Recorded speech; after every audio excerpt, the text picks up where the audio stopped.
In the 14th chapter of the book of Genesis, there is a scene that biblical scholars call one of the most enigmatic in the Old Testament. Abraham, a man to whom, according to the biblical text, God appeared personally on multiple occasions, and with whom he made a covenant concerning the fate of an entire people, returns from the battlefield.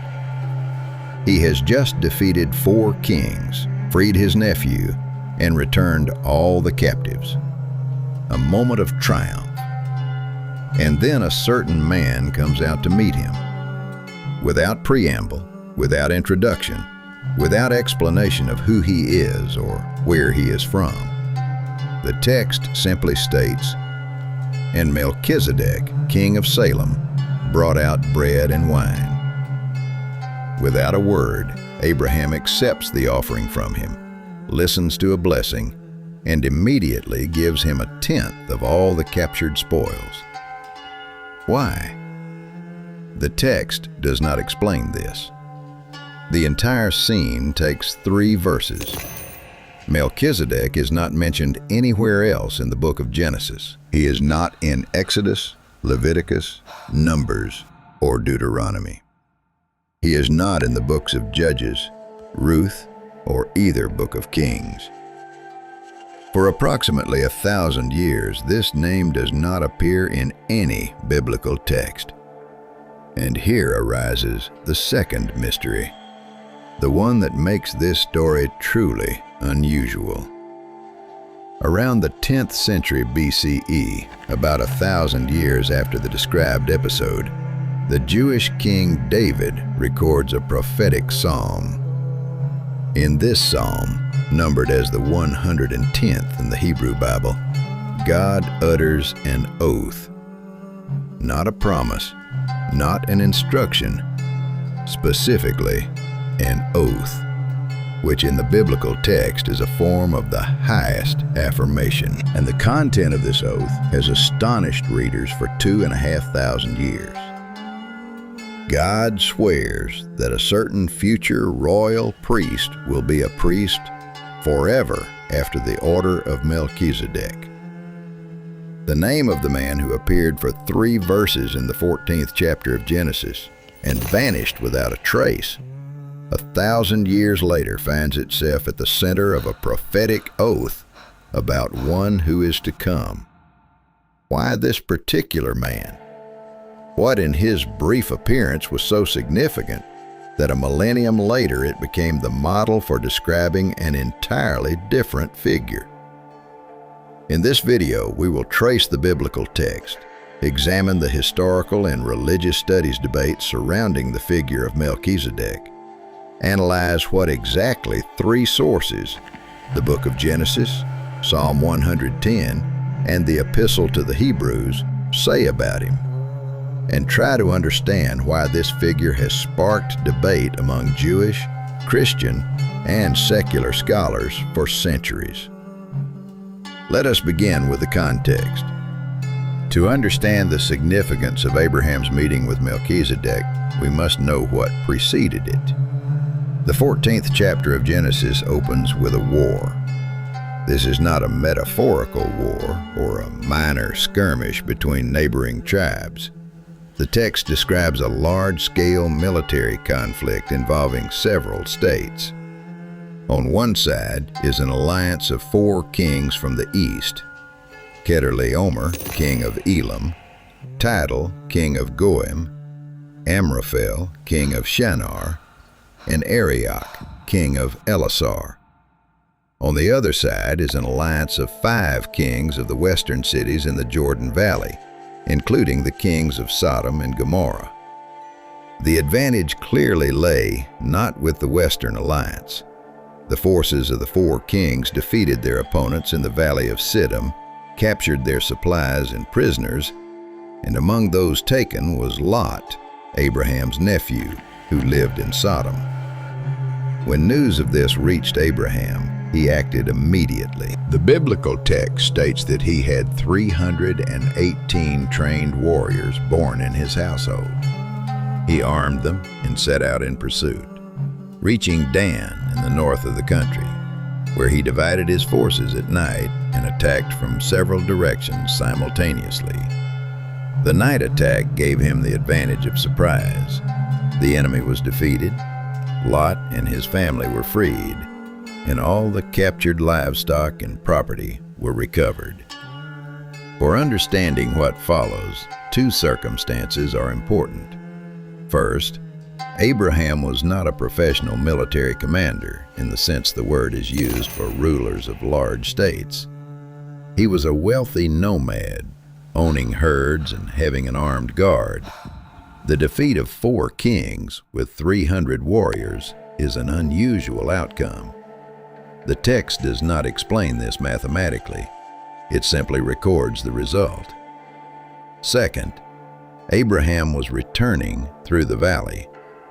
It is at this moment that the meeting, which became the subject of centuries of debate, occurs. And Melchizedek, king of Salem, brought out bread and wine. That is all that is said about his appearance. No introduction, no backstory, no indication of how he happened to be in the right place at the right time. Let us first take what is said about him. Not so little, though presented in a sparse manner. Melchizedek. The name in Hebrew is compound. Melech, king, Zedek, righteousness. Literal translation, king of righteousness. In Hebrew tradition, names often carried a programmatic meaning. The name described the person or their purpose. Millennia later, rabbis and theologians would analyze the etymology of this name as one of the keys to understanding the entire episode. King of Salem. Salem. For centuries, most scholars have identified this toponym with Jerusalem, or rather with its most ancient name. Psalm 76, in its first verse, directly equates them. In Judah, God is known. His name is great in Israel. His abode has been established in Salem. Some scholars prefer a more cautious interpretation, pointing out that it may refer to another Salem mentioned in other parts of the Old Testament.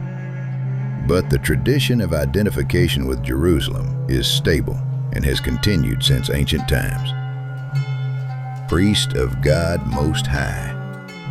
Here appears the third and perhaps most important element of the characterization. Melchizedek is called not just a king, he is called a priest.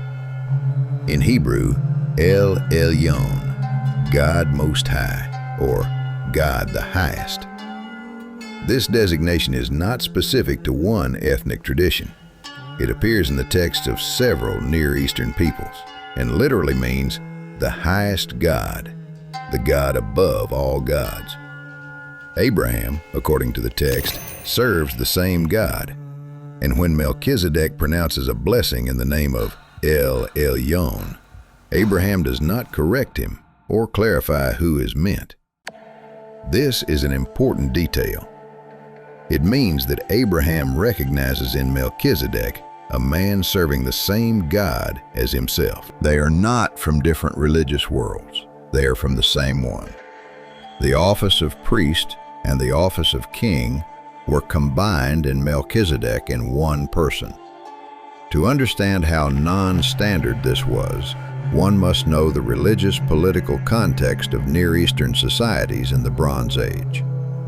In most Near Eastern states of that time, the functions of king and priest were strictly separated.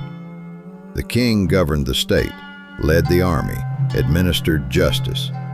The priest performed rituals, offered sacrifices, served as an intermediary between God and the people. These roles could partially overlap. For example, in Egypt, the pharaoh was theoretically considered the son of God and performed priestly functions in special rituals. But as a rule, a specific person was either a king or a priest. In the later Israelite tradition, established in the time of Moses, this separation was rigidly fixed. The priesthood belonged exclusively to the Levites, descendants of the tribe of Levi, and within that tribe, specifically to the line of Aaron. From Aaron's descendants came priests, and only they had the right to perform worship. Kings came from the tribe of Judah. Mixing these roles was punished. A historical precedent recorded in the second book of Chronicles is the story of King Uzziah. When he decided to personally burn incense in the temple, thereby performing the function of a priest, the text states that he was immediately struck with leprosy and spent the rest of his life with this disease. Within this system of coordinates, Melchizedek is an impossible figure. He is both king and priest. He is not from the tribe of Levi. Levi is not yet born. He is not from Israel. At the time of this meeting, Israel as a people does not yet exist. Melchizedek rules Salem, a city that in that period was Canaanite. Nevertheless, Abraham immediately recognizes his authority. This recognition is expressed not in words, but in action. The bread and wine that Melchizedek brought out to meet Abraham are objects that, on one hand, are simple to the point of everydayness, and on the other, have a stable symbolic load in the cultures of the ancient world. Bread was the staple food. Offering bread to a traveler is a gesture of hospitality, recognition of his human dignity. In a more solemn context, sharing bread meant establishing an alliance, sealing a relationship. When treaties were concluded in the ancient Near East, they were often sealed with a shared meal. To share food meant to take on obligations toward the other. Wine in the Bronze Age Near Eastern culture was a festive status drink. It was associated with celebration, abundance, special moments. It was not drunk every day. It appeared on the table on special occasions. Scholars who have addressed this text in different eras have noted the same thing. Bread and wine are not just refreshment for tired warriors. This is a ritual gesture with religious meaning. Melchizedek is not merely feeding Abraham. He is performing something that is commonly designated as a sacred act. After the refreshment comes a blessing. The words spoken by Melchizedek are brief and polished. Blessed be Abram by God Most High, possessor of heaven and earth. And blessed be God Most High, who has delivered your enemies into your hand. In the first phrase, he addresses words from God to Abraham, sanctifying the victory. In the second, he redirects praise from man to God. Here it is important to understand a principle that was taken for granted in the biblical world. The one with higher spiritual authority blesses the one of lower authority. Abraham is a man chosen by God, the progenitor of a people, the father of faith, as later tradition calls him. He is not an ordinary figure. Nevertheless, it is he who receives a blessing from Melchizedek, and not the other way around. This is a silent recognition of hierarchy. Abraham responds with action. He gave him a tenth of everything. This is the first mention of the practice of tithing in the Old Testament. No one asked him to do this. There was no law obliging him to give a tithe. The Torah, with its rules, would appear several centuries later. Abraham acted of his own accord. He voluntarily gave 10% of the spoils to a man he was seeing for the first time in his life. What exactly prompted him to do this? The biblical text does not give an answer. It simply records, Abraham gave. And consequently, in this fact, scholars see the most important proof that Abraham recognized in Melchizedek genuine priestly authority. Immediately after the episode with Melchizedek, the text describes Abraham's meeting with the king of Sodom. This is a parallel scene. and it is usually read in contrast with the previous one. The king of Sodom offered Abraham to keep all the captured property, only return the prisoners. This looked like a generous offer. Abraham had just returned everything the Babylonians had taken from Sodom. By right of the victor, everything belonged to him. The king of Sodom magnanimously renounced his claims. Abraham refused, and he refused with a notable formulation. He swore to God Most High that he would not take a thread or a sandal strap, so that no one could say, "I have made Abram rich." 2 kings, 2 offers, 2 responses. From one, Abraham accepted gifts and gave to him himself. To the other, he refused any handout. Readers of this text over the centuries have paid attention to the placement of the 2 scenes side by side. The text does not comment on the comparison directly, but structurally it is obvious. Melchizedek and the king of Sodom are placed one after the other, and Abraham's behavior toward each of them is diametrically opposed. Now we must speak of the silence. After Abraham gives the tithe and parts with the king of Sodom, Melchizedek disappears from the text completely. He is not mentioned again in the remainder of Genesis, and there are many more events, dozens of chapters. He is not mentioned in Exodus, which describes the liberation of the Israelites from Egypt, in Leviticus, the book of priestly laws, in Numbers and Deuteronomy, in the historical books, Joshua, Judges, both books of Samuel. There is not a word about him for approximately 1,000 years. The text has no record of his death. In Genesis, the dates of birth and death of the patriarchs, their age, place of burial are meticulously recorded. About Abraham it is written, "These are the days of the years of Abraham's life, 175 years." And his place of burial is indicated precisely. Melchizedek dies without words, or does not die. The text simply falls silent.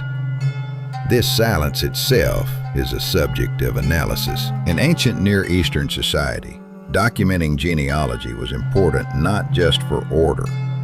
Genealogy determined legitimacy. A king needed proof of his right to the throne. A priest needed proof of descent from the correct lineage.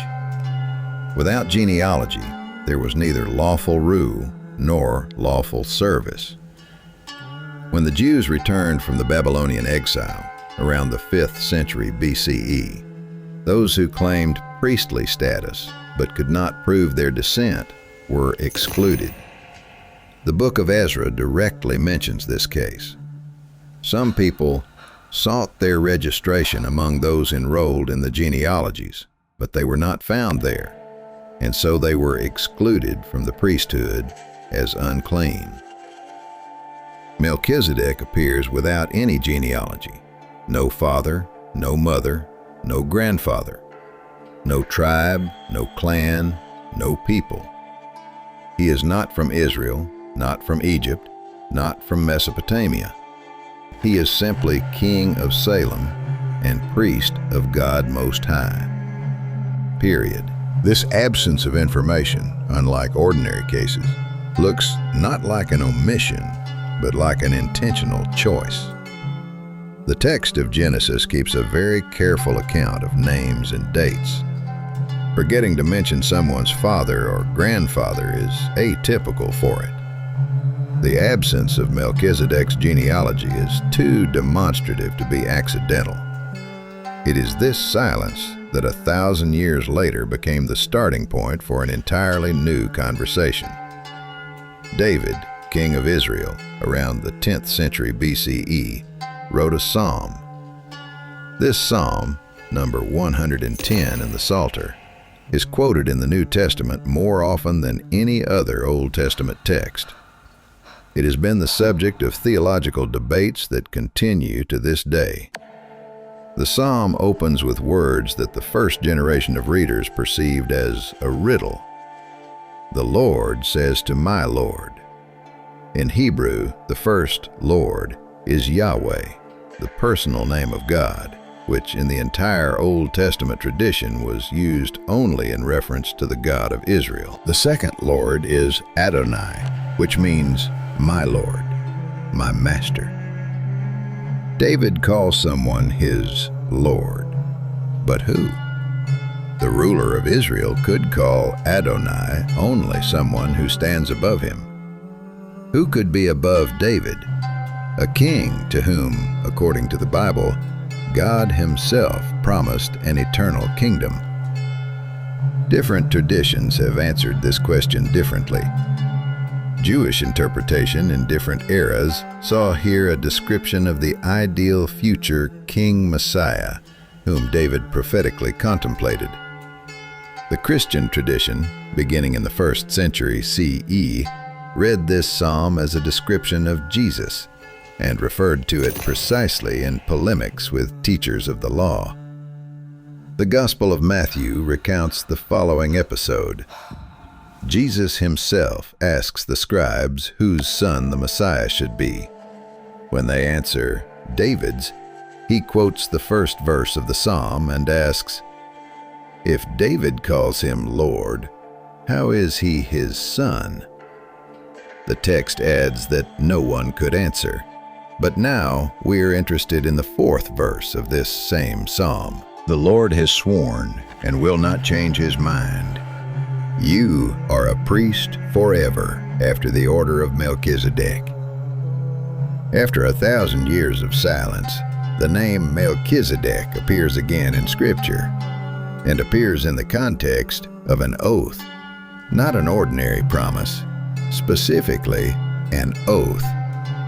In the biblical text, God swears rarely. Usually, his word itself is considered absolute.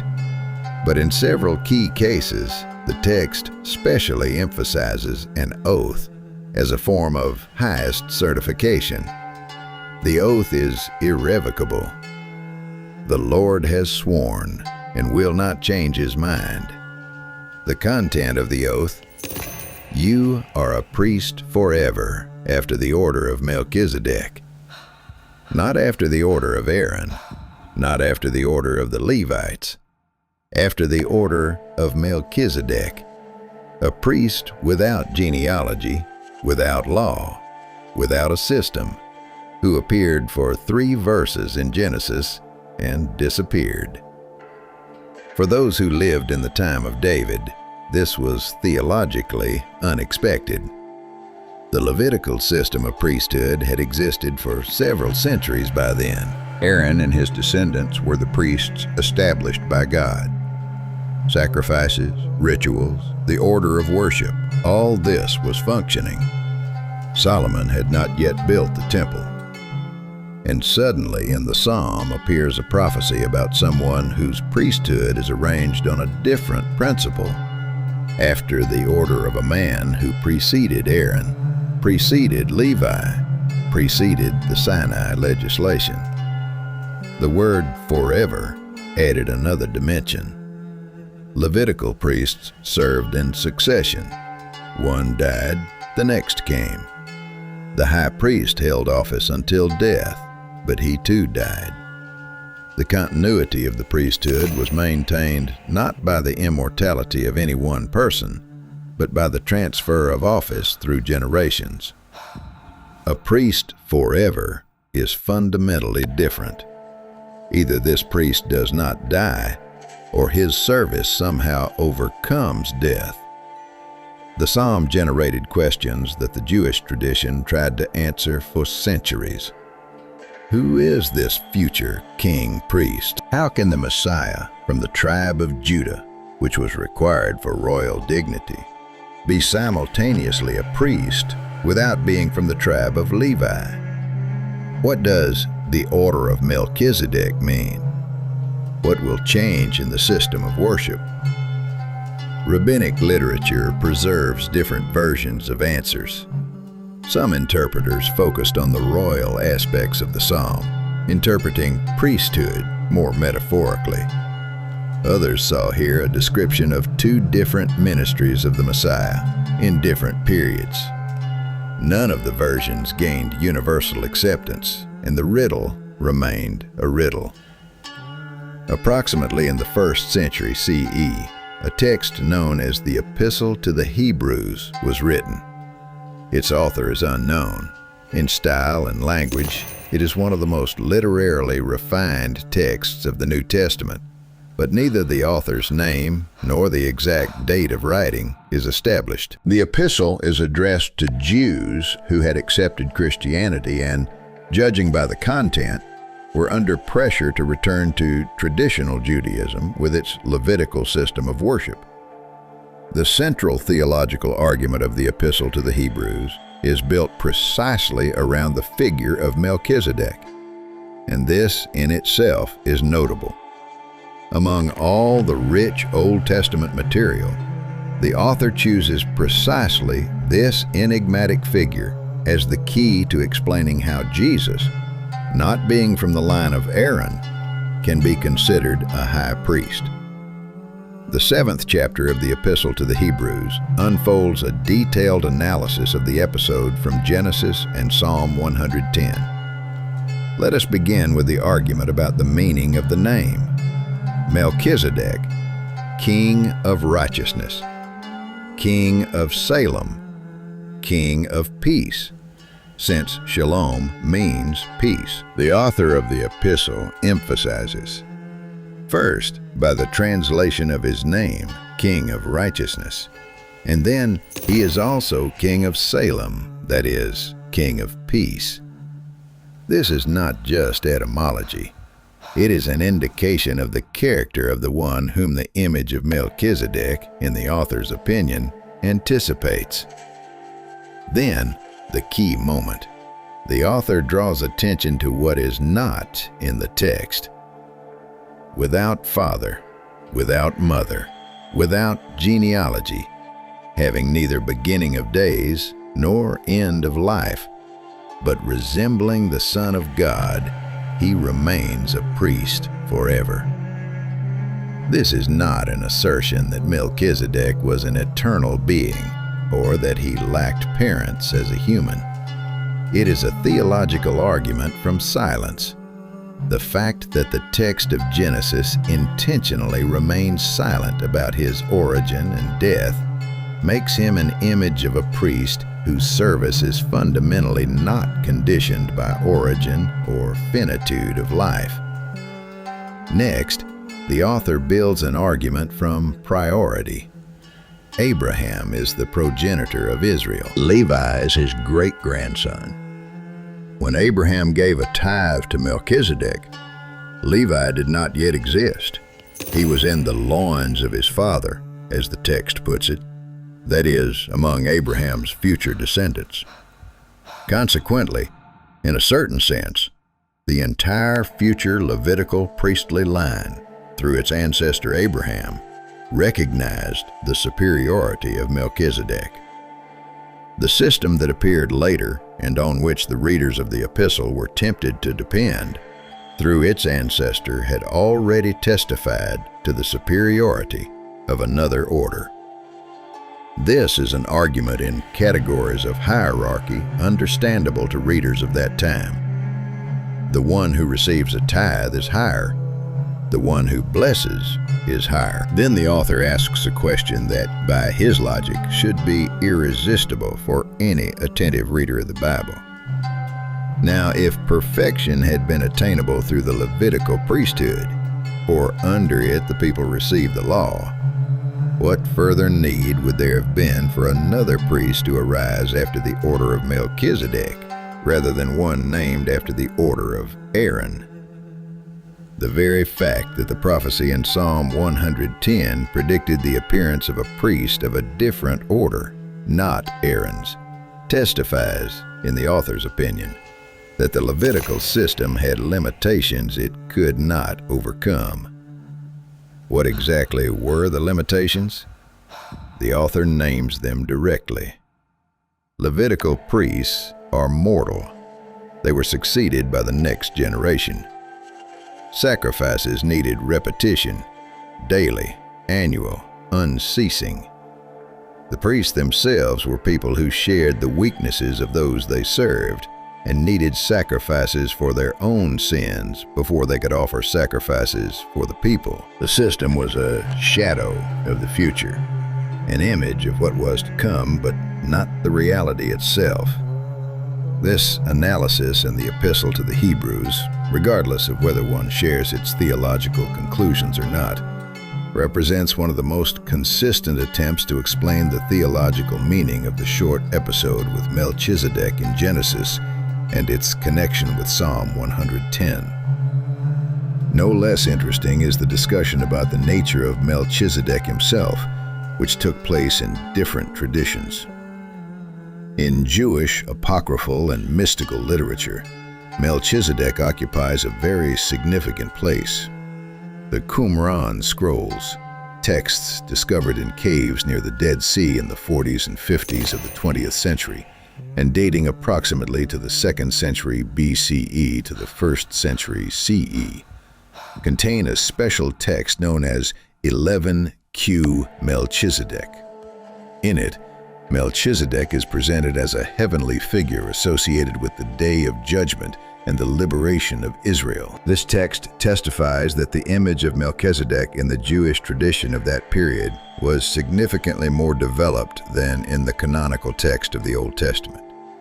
In rabbinic literature, Midrash Bereshit Rabbah identifies Melchizedek with Shem, the eldest son of Noah. This allowed integrating him into the genealogy of the biblical patriarchs, thereby explaining how he could serve the God of Abraham before Abraham himself appeared. But other rabbis did not accept this option, preferring to leave the question open. In early Christian thought, the question of Melchizedek's nature was also resolved differently. Some theologians, particularly Origen in the 3rd century, expressed the opinion that Melchizedek could be an angelic being. Others insisted on his fully human nature, seeing in him only a prototype, a historically real person who was given to occupy this special place in biblical history. Another tradition, existing on the periphery of early Christian theology, perceived him as a theophany, an appearance of God in human form. Mainstream theology rejected this version. What is important is that all these discussions unfolded around 3 verses in the 14th chapter of Genesis, 1 verse in Psalm 110, and 7 chapters of the Epistle to the Hebrews. Such meager textual material generated so many disputes precisely because the question raised by this figure touched on something fundamental, the source of religious authority. This is not an abstract theological question. It has a very concrete dimension. In the structure of Near Eastern religious thought of the Bronze Age, the authority of a priest was determined by his origin. You serve a god because your father served this god, and his father served before him. Genealogy was a chain of transmission of legitimacy. That is why the Levitical Code so meticulously documented priestly lines. And that is why the loss of genealogical documents deprived Aaron's descendants of the right to serve.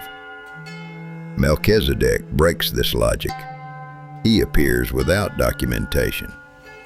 Abraham, nevertheless, accepts him as a bearer of genuine authority. On what basis?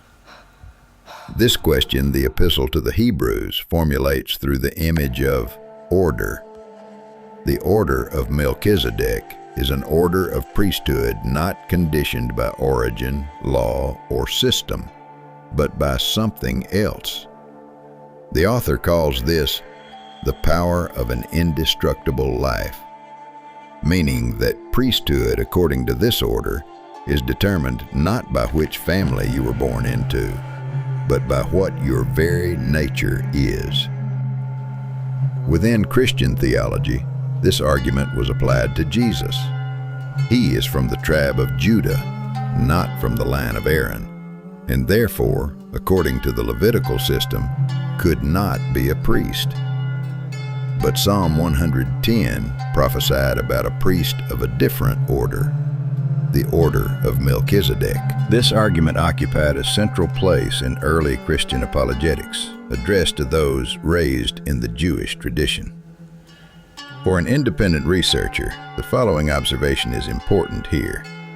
The very existence of a prophecy about a priest of a different order in a text accepted into the Jewish canon long before the emergence of Christianity is a textological fact, regardless of how one interprets it.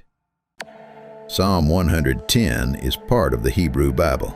The fourth verse of this psalm speaks of a priest after the order of Melchizedek. It is written. It existed in the canon. What, in the end, can be said about Melchizedek as a historical problem? His name and brief description in Genesis are all that the primary sources tell us. Everything else is interpretations built upon these three verses in different eras and by different traditions. About Salem, if it is indeed early Jerusalem, we know from other sources. Egyptian letters from the 14th, 13th centuries BCE, known as the Amarna letters, mention a ruler of Jerusalem named Abdi-Heba, who writes to the Pharaoh and calls himself appointed neither by father nor mother, but by the mighty arm of the king. That is, he describes his position as given not by inheritance, but directly by the highest authority. Some scholars have seen here a distant echo of the same idea, priestly or royal authority not conditioned by genealogy. Jerusalem in the era before its conquest by David, that is, before the end of the second millennium BCE, was a Canaanite city. Its rulers and priesthood belonged to the cultural world from which the Israelite tradition later emerged. What exactly the religious cult of El Elyon represented in the pre-Sinai era is difficult to establish. Sources are extremely scarce. But this name itself is widely recorded in Phoenician and Canaanite literature and denoted the supreme deity of the pantheon. Near Eastern parallels to the image of a king-priest exist. In Ugaritic literature, texts from the northern Syrian city of Ugarit, excavated in the 20th century, a king appears who simultaneously performs priestly functions. Sumerian and Akkadian texts describe ruler priests. In Egyptian tradition, the pharaoh combined both statuses. Melchizedek, thus, fits into a broader Near Eastern cultural picture where the separation of royal and priestly functions was not universal. What remains a question is the intentionality of the structure of his appearance in Genesis. Is the absence of his genealogy accidental, or is it an editorial choice? Is the absence of a record of his death accidental, or is that also an intentional omission? At the level of the history of editing the texts of the Pentateuch, scholars tend to believe that the absence of this data is precisely a choice, not an omission. Psalm 110, a text dated to approximately the 10th century BCE, really raises the question of the nature of a priesthood not conditioned by origin. This is a question that has not lost relevance in later religious systems. On what is spiritual authority based? On genealogy? On election? On personal qualities? On mystical experience? On community recognition? 3 verses in the 14th chapter of Genesis, 1 verse of Psalm 110, and 7 chapters of the Epistle to the Hebrews have generated several millennia of debate. This in itself is a historical fact, regardless of theological positions. Melchizedek comes out to meet Abraham after the battle. Bread, wine, blessing, tithe. No backstory, no continuation. 3 verses, and a millennium of silence. Then, a voice from a millennium later. You are a priest forever, after the order of Melchizedek. Then, another millennium. And again, a return to this name as a key. 3 appearances, 3 texts, 3 eras. One question.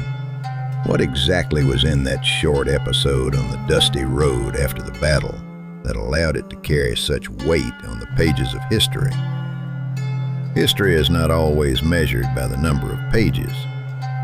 Sometimes the most significant occupies 3 verses, and for millennia does not release those who read them. To more fully appreciate the mystery of Melchizedek, it is worth pausing on several aspects rarely mentioned in cursory retellings of this story. The first of them is the role of bread and wine in the context of biblical symbolism and in a broader historical horizon. The refreshment that Melchizedek brought out to Abraham has become perhaps one of the most frequently commented upon gestures in all biblical literature. Early Christian exegetes, from Clement of Alexandria at the end of the 2nd century to Cyprian of Carthage in the 3rd, saw in Melchizedek's bread and wine a prototype of the Eucharist, the central Christian sacrament. This connection is based on a simple observation. Bread and wine in the Eucharist are the same 2 elements. Melchizedek is the priest who offers them. Abraham is the one who accepts. Rabbinic tradition interpreted this gesture differently. Midrash viewed bread and wine primarily as an act of hospitality and nourishment for tired warriors, emphasizing the practical, not symbolic side. Some rabbinic commentaries noted that God, according to later tradition, would feed the righteous in the world to come with bread and wine. In this perspective, Melchizedek's gesture was perceived as anticipating the eschatological feast. What is certain from a historical point of view is that bread and wine in the cultures of the Bronze Age Near East carried a stable semantic load. In Ugaritic texts, one of the most significant collections of Canaanite literature discovered in the 20th century, gods treat each other to bread and wine at feasts. To share a meal meant to establish a relationship. To offer bread and wine to one returning from war is not just food. It is recognition. The second aspect is the theology of Elyon and its relation to the Israelite tradition of Yahweh. Melchizedek serves God Most High, El Elyon. This name or epithet appears in Ugaritic and Phoenician texts as a designation for the supreme god of the pantheon. In later Jewish tradition, Elyon became one of the names or attributes of Yahweh, the God of Israel. But in the time of Abraham, these 2 names might not yet have been identified in the consciousness of all peoples of the region. Note, in the same 14th chapter, Abraham, refusing gifts from the king of Sodom, uses the full name, the Lord God Most High. That is, he combines Yahweh and Elyon in one address. It is as if he is saying, the one whom Melchizedek serves and the one whom I serve are one. Abraham does not separate the 2 traditions. He unites them through his formulation. This observation is important for historians of religion. It indicates that in the perception of the text compiler, Melchizedek did not serve another god. He served the same one as Abraham. Their meeting was not a clash of 2 religious systems. It was, by the logic of the text, a contact between 2 people honoring the same supreme principle, but not connected by one people, one genealogy, one law.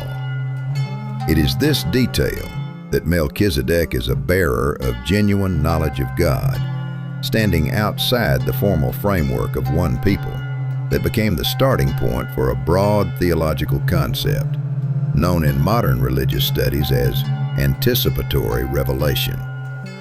The idea is as follows. God, according to the biblical narrative, was not the private property of one ethnic group. He was the God of the whole earth.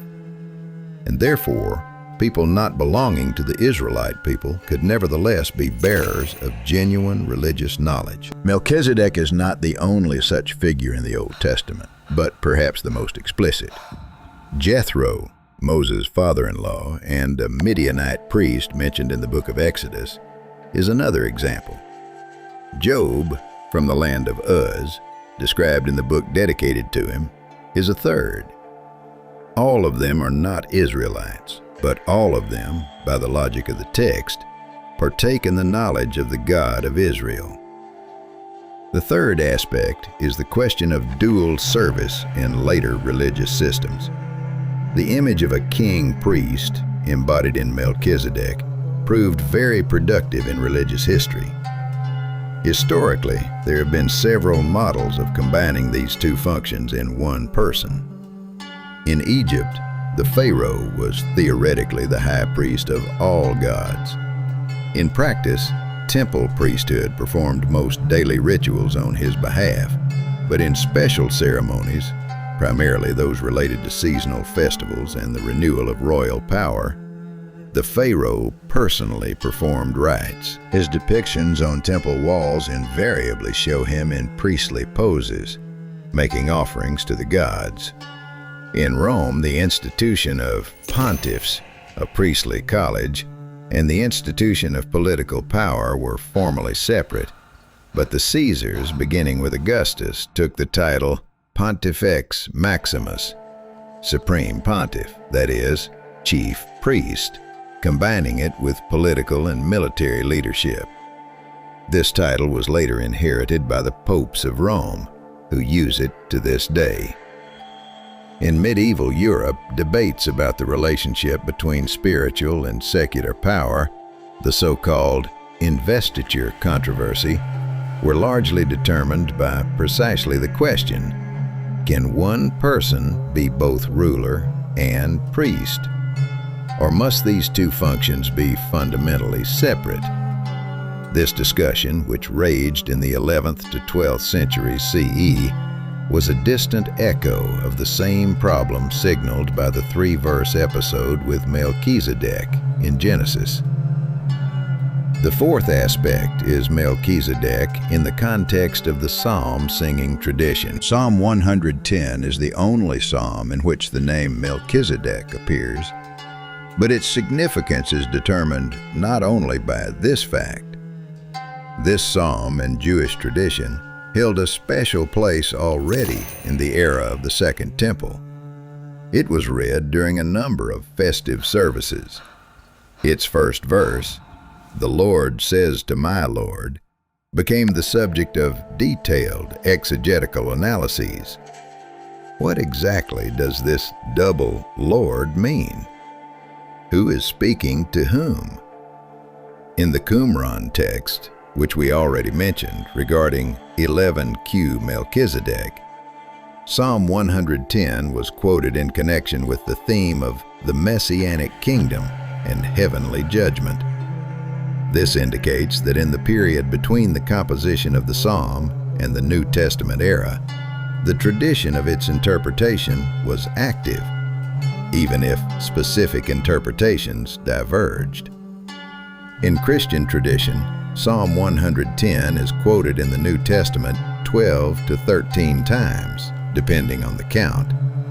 It is the most frequently quoted Old Testament text in the Gospels and Apostolic Epistles. The Gospel of Mark, the Gospel of Luke, the Acts of the Apostles, the First Epistle to the Corinthians, the Epistle to the Ephesians, the Epistle to the Hebrews, all appeal to this psalm in substantiating the messianic dignity of Jesus.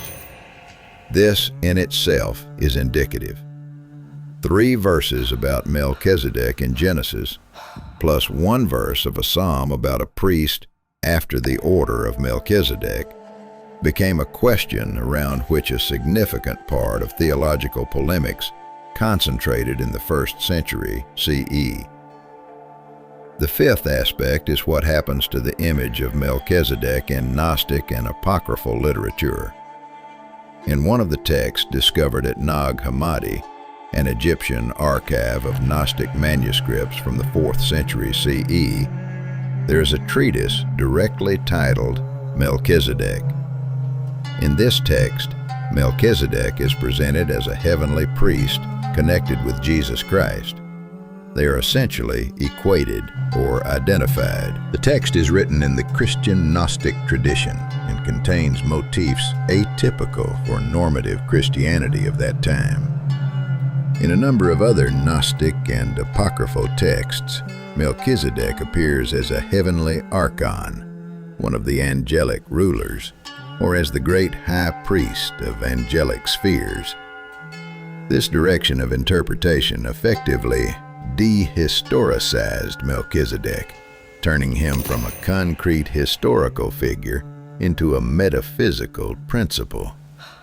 Orthodox theology, both Jewish and Christian, generally resisted this direction, insisting on the historical reality of Melchizedek as a specific person living in a specific era.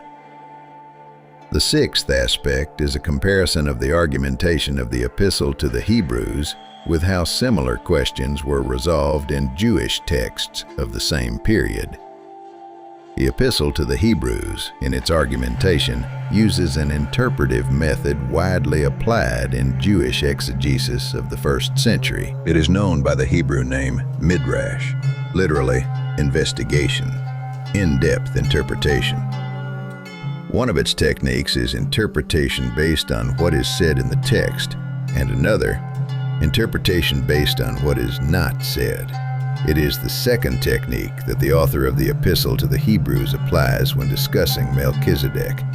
The fact that his genealogy is not mentioned itself says something important. This same method was used in intertestamental Jewish literature, for example in the texts of Philo of Alexandria, a Jewish philosopher of the 1st century BCE to 1st century CE. Philo also allegorically interpreted Old Testament figures, seeing in them not only historical people, but also symbols of spiritual states. He interpreted Melchizedek as an image of a wise ruler, combining royal dignity with priestly wisdom, logos. Thus, the argumentation of the Epistle to the Hebrews was not an isolated phenomenon. It fit into the broad interpretive context of its time, though arriving at specific conclusions. The 7th aspect is the practical significance of the thesis about an eternal priest in the context of the crisis of the Second Temple.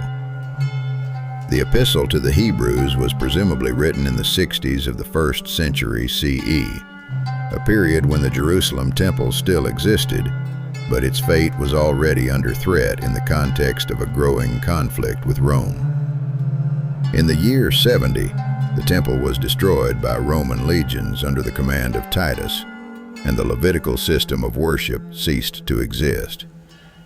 For Jews who did not accept Christianity, this became the deepest religious catastrophe.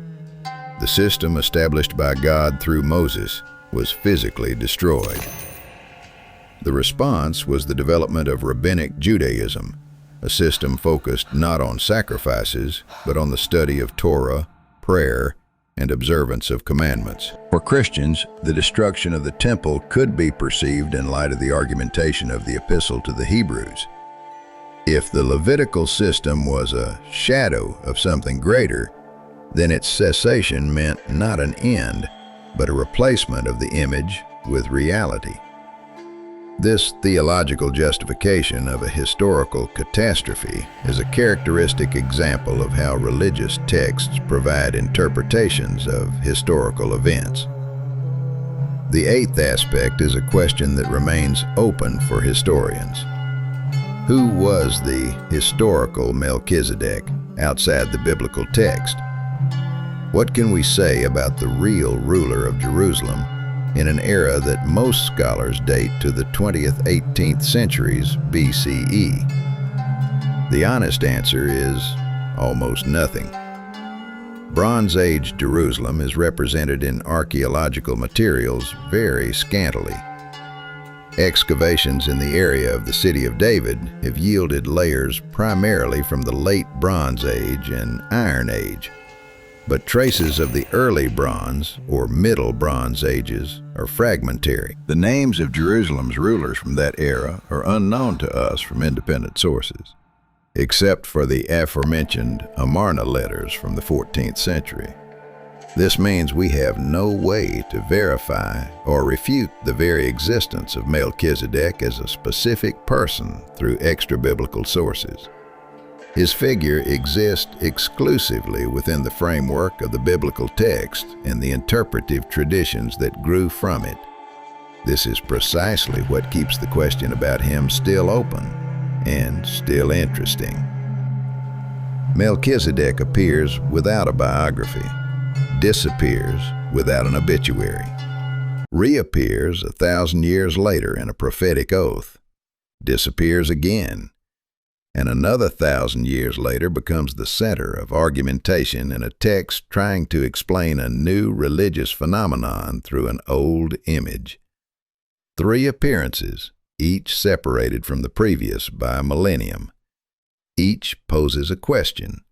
None gives an exhaustive answer.